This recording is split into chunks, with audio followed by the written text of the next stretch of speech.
খাবারের শেষ পাতায় চাটনি পাঁপড় ভাজা আমরা সবাই খেতে অভ্যস্ত, কিন্তু পাঁপড়েরও যে তরকারি খাওয়া যায় সেইটা বোধহয় অনেকেই জানি না। আজকে করব পাঁপড়ের তরকারি। তার জন্য কি করতে হবে, আগে পাঁপড়গুলো তো ভাজা হয়েই গেছে। এবারে যে তেলটা আছে কড়াই, এতে আলু ভেজে নেব। এই যে আলুগুলো দিয়ে দিচ্ছি। আলুগুলোকে ভালো করে ভেজে নেব। তারপরে আলুগুলো ভাজা হচ্ছে, লাল লাল করে ভাজা হয়ে এসেছে। এবারে আলুগুলোকে তুলে নেব, তুলে একটা জায়গায় রেখে দিচ্ছি। দেখো লাল লাল করে আলুগুলো ভাজা হয়ে গেছে। এখানে আছে পেঁয়াজ কুচোনা, রসুন বাটা, আদা বাটা আর টমেটো। কড়াতে তেল গরম হয়ে গেছে, এতে এবারে এই পেঁয়াজ কুচিগুলো দিয়ে দিচ্ছি।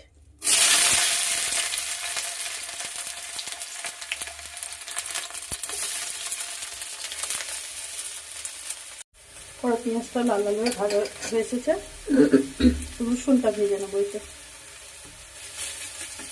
রসুন আর পেঁয়াজটা একসাথে আর একটু বেশ করে ভেজে নেবো।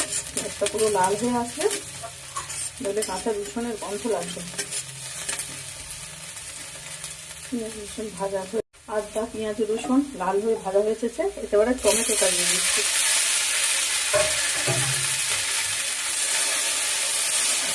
টমেটোটা দিয়ে মশলাটা ভালো করে কষে নিতে হবে। রেখে দিয়ে দিচ্ছি, জল দিয়ে দিলাম, মশলাটাকে কষিয়ে নিচ্ছি।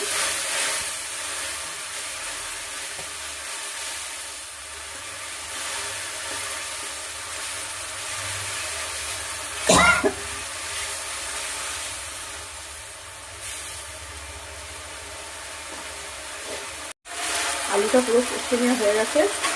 এতে মশলাগুলো এবং আলুর গায়ে লেগে গেছে। আলুগুলো কষানো হয়ে গেছে। এবার আলুটা করার জন্য একটু জল দিয়ে দিতে হবে।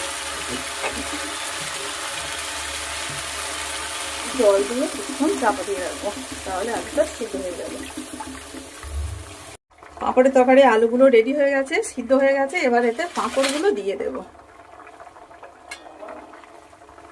দিয়ে নেড়ে চেড়ে নামিয়ে নেব। রেডি হয়ে গেল পাঁপড়ের তরকারি। রেডি হয়ে গেছে পাঁপড়ের তরকারি।